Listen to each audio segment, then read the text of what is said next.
Welcome back to another episode of Dateline.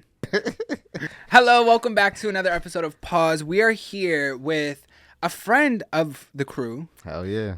Highly recommended, highly referenced. Right. We have a bunch of people that went to college together here. I think Right. all of you guys went to college together.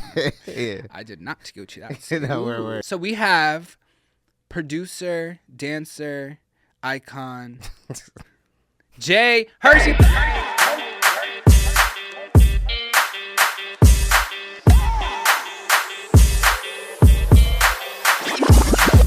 I have to get this out of the way because I know I'll personally be questioned about it. Word. And it's like, were you triggered by constantly saying your name? Oh. And the answer is yes.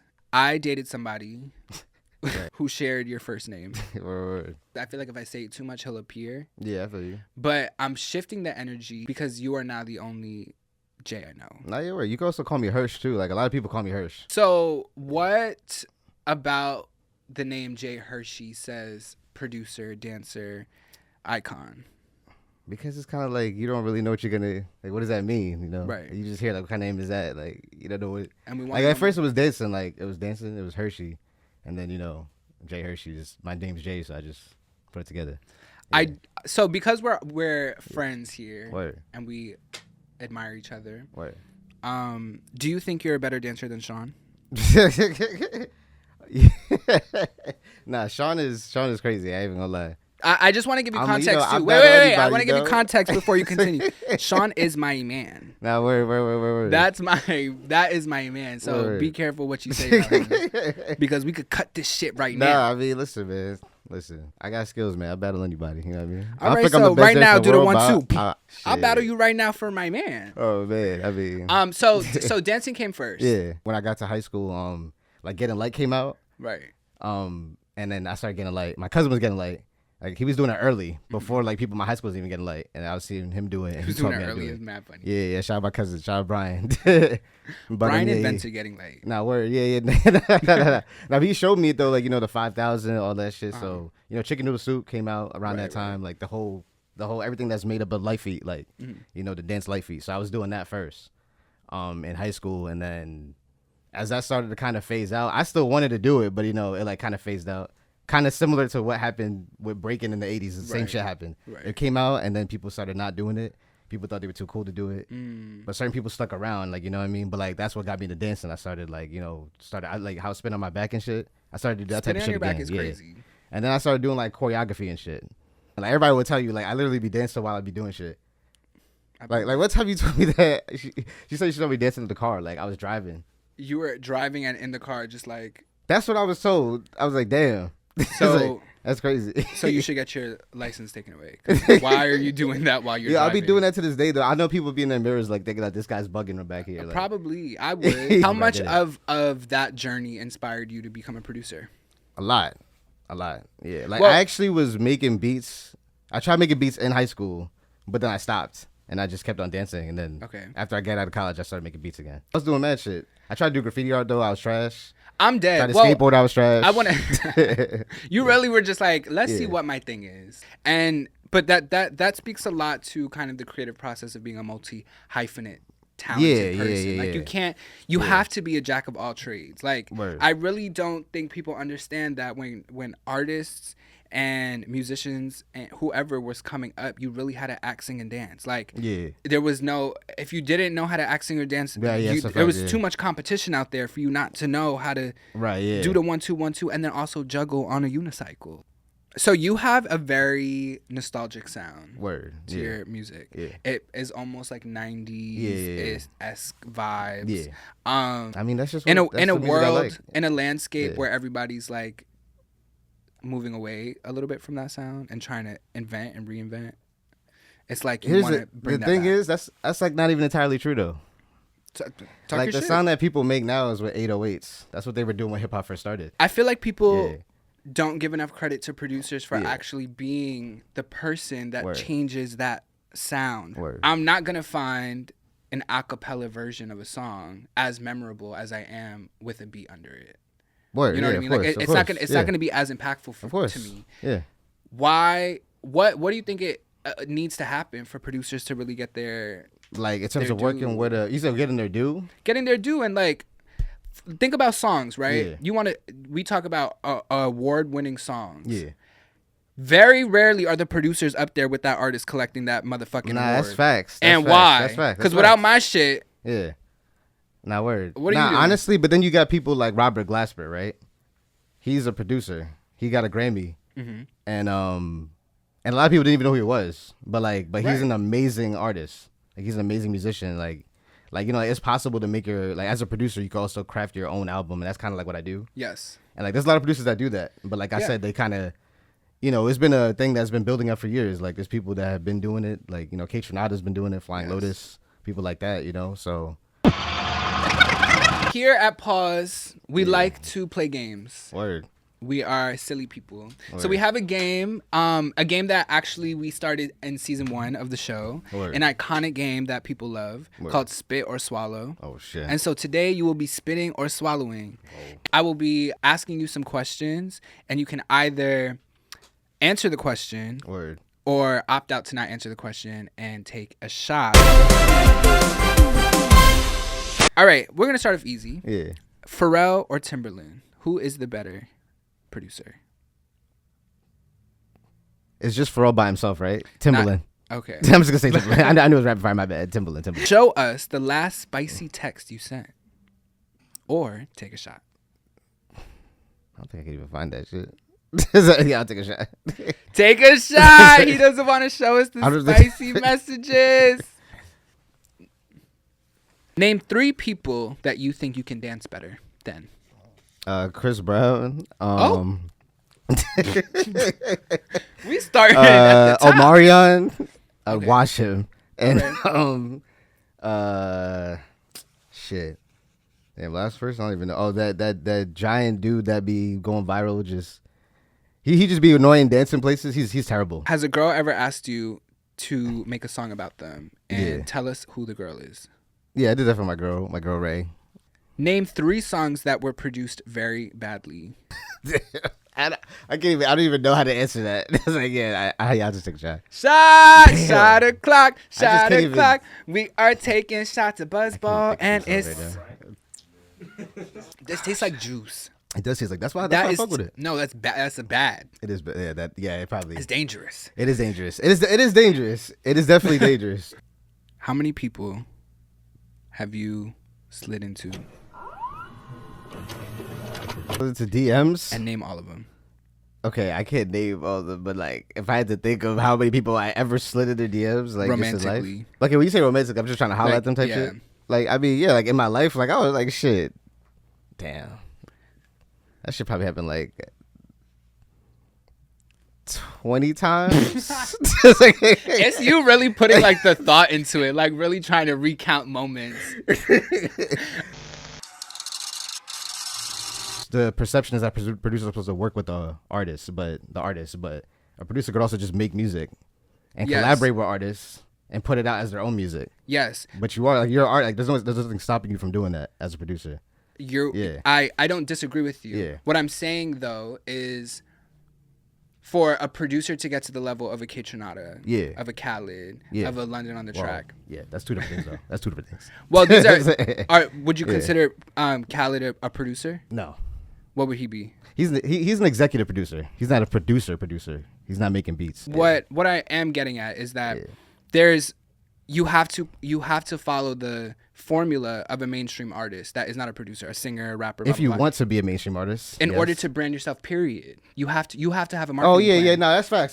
You have to have a marketing that's facts. That's what you're saying. Yeah, my bad. Yeah, like that's facts. Like if you were like a rollout, all that. Like if you want to be successful, yes. In order for people to look at you, but outside of what you're doing, like that's what you're doing. That's the real journey of like, you know, if you're trying to like you said, like you're right, like get on the industry, like you have to do that.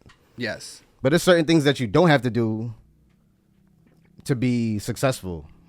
Let's say it like that, because like what? I think even like how we saying Kitchenada, like he kind of just built his own shit up. Like he didn't have to attach himself to another brand to do that. He just built his own brand. I would disagree. Yeah. I think like a lot of what put him in mainstream is a lot of his collaborations. Yeah, but and that's attaching him to he did the brand. collaboration.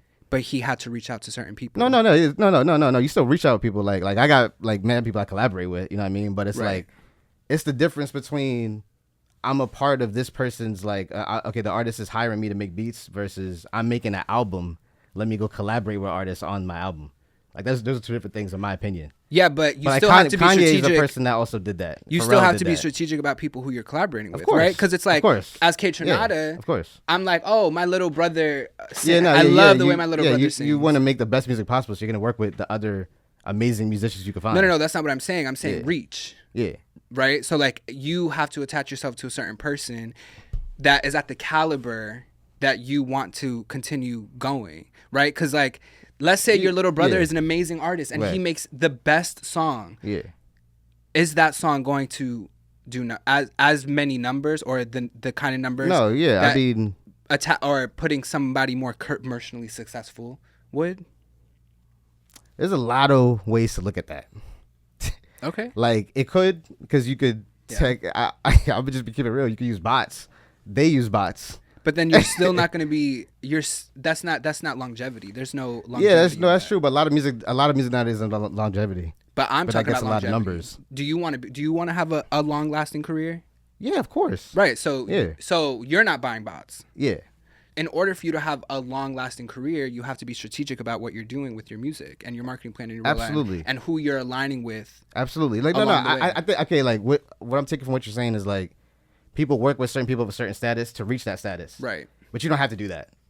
I disagree with that. You don't have to do that. To be successful. You can do that. And there's nothing wrong with doing that. Mm-hmm. Yeah, but you don't have to do that to be successful. Like, you don't even have to work with someone in the industry to get, like, people have one-hit wonders and then shoot their ways into the industry. Some people organically get there over time by just working and putting shit out. And, like, you know, like I see what you're saying. Don't get me wrong. Like, you would, once you go up the ladder, you would collaborate with certain people to continue to get more reach. That's facts. But it's like, you don't have to do that to reach the industry or even your level of success. Like, there's different ways to craft your own lane in the music business to get, you know, bread. Not to be so specific, but like that internet blog era time period, I feel like that's when people started realizing you could just do it like that and you could eventually get on. Like Tyler, the original person I said, he didn't do no major collaborations until his third album. Right. He was already in the game by then. He blew up off of a song in a video he ate a bug. That's how he blew up. And would you say that he was a mainstream artist at that point? Honestly, no, he wasn't. Okay. Like that's what I'm saying. Like it's I understand what you're saying. It's like to do the mainstream level, he had to then like do those records with other people. But that was off of the strength of his production. Speaking of collaborations, you are sitting next to the greatest rapper alive. Oh shit! Word. And so, like I said, we like playing games here, and we have another game for you. Word. Called Beat It Up. In this game, you are going to be making a beat, and we have a bowl of prompts for me. Okay. And I'm going to freestyle over it. Let's see the magic happen. I have like a front row. Just like a front row to shit together right beat making. Nah, word. Yeah. This is a little something I'm gonna just do real quick. But I gotta shout out this dude named Charlie from England. I think he's from England. He's from the UK, I believe. Now he just sent me some, you know, a guitar riff that he has, so I might just make a beat with that. Yeah, so like this is like the drums right here.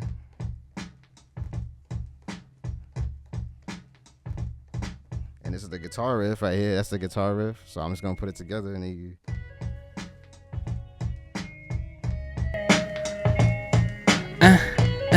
Suck my.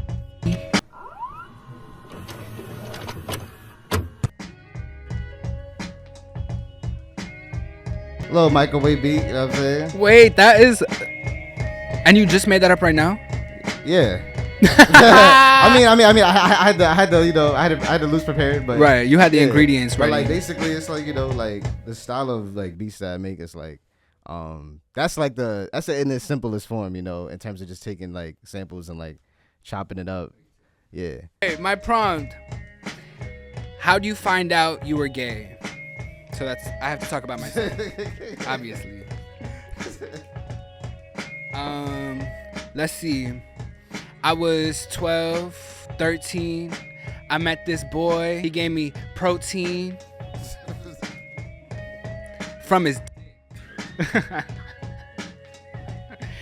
Cause semen is the best form of protein, and I really like it. It helps my muscles grow. Then I went home and told my brothers. They said, yo, yo, yo, yo, yo, yo. I do want to say before you go that I appreciate how knowledgeable you are about the industry that you're in and the craft that you have. You take it very seriously. You know your shit. You know what you're talking about. And I don't meet a lot of people that know what they're talking about and like have a specific point of view and a very grounded opinion on the matter. Yeah, man, I appreciate that. Like, honestly, it's just, it's just from life, like living, from like, life, going through different. But it's also paying attention. Yeah, of course. Because you can go through life and not pay attention. Of course, yeah, you're absolutely right. Like, and you gotta learn from your mistakes. You have to learn, and you're learning, and not worried. I'm just like I said, I'm a sponge. Like fools think they're wise men know they're foolish. Period. So it's like I know I don't know a lot, so I'm always trying to learn more.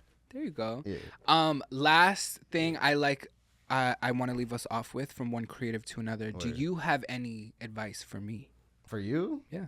I mean, honestly, just keep doing what you're doing, man. Like, this shit is bad professional. Like, like I'm saying, like, nah, this is like for real, like, because I've done a few different like podcasts, and like, I mean, honestly, like the way you delivered their questions and all that, it was dope. Like, wow, like, for real, like the whole setup. Shout out to the whole crew, like, all my people are here, like, it's crazy, yeah. So you have the floor to these cameras. Let the people know what you have going on. Yeah, I just put out an album called Cosmic Rock. That's out right now. It's on every streaming platform. It's on CD. It's on my website, 7emeraldsmedia.com. It's everywhere. It's on Bandcamp. So, just go support that. I got mad other music coming out soon. I'm just constantly dropping music. So, people could just look out for that. JHershey, all platforms. JHershey music on all social media. I'm about to start putting more shit on YouTube and like Twitch soon. Word. Yeah. And that's monetizing it. That's what we're speaking about. Let's get over JHershey. Thank you so much. Thank you. They don't realize how much work you have to put in. Also, I'm a twink. I felt like my raps were so good, but I was just not relatable.